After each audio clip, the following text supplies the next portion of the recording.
Hey, good afternoon. Welcome back to the channel. So we got another new build. This is a 2022 GMC AT4 and it's the 3-liter diesel. We didn't get the running boards in yet. We did order the rough country ones. They're probably one of the more reliable running boards. So we'll kind of go over this real quick. We got the Arkon wheels, 24x12 minus 56 offset. Usually I put like a more of aggressive tire on these things. We got the Venom Terra 100 XTs in the 37 by 13.5 by 24s. Like I said, we have the diesel 3-liter. This thing, before it lifted it, it got 30 miles to the gallon one day on the highway.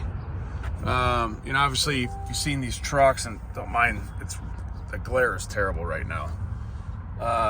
The new interface on all these GM models. Now, if you want to get obviously a 24 and a 2500, that's the only option you can get now. So depending on what's going on, we may get a 24, only because I like the bigger diesel, but I hate the stupid interior. I don't know why they didn't do any 23s, but this thing has everything except for the front crash sensors didn't come working. Air conditioned seats, heated seats in the rear, all the bows, AT4 badging, AT4 floor mats, a bunch of crap in here because I'm already going down the Ozarks for fishing trips. So there's plenty of room in this truck. I mean, this thing is awesome. And with the 440 pounds of torque, it actually pulls my Phoenix boat, which is 22 feet, pretty darn easy. That's pretty much it. We just got a basic cover we got from Rough Country on the back. I don't know if anybody wants to comment. Any of these you can find it don't leak. Every one that I've had leaks. It's annoying as hell.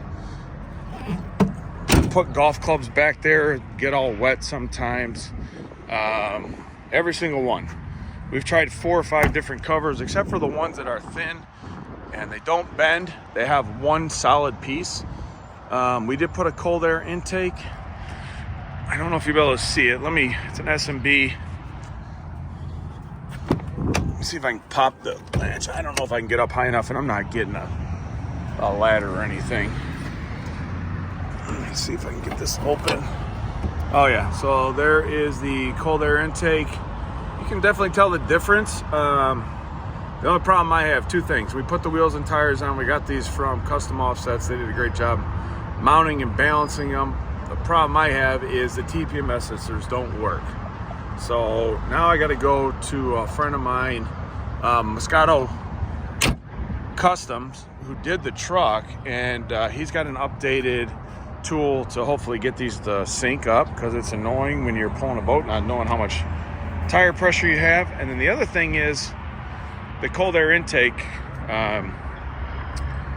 Let's open up the door over here and see this side. It triggers an alarm for checking the cold air engine air take, but he's got some type of tech tool that will eliminate that code. That's pretty much happens every time you install one of these now in these new trucks. So if you like the video, go ahead and hit subscribe, and hopefully we'll get some other stuff out. We go to the drag strip with the M3 competition that we got a tune cold air intake, and then the 100% titanium Valvetronic exhaust on. So we're gonna go to the track one day and put some E85 on that and see what it can do.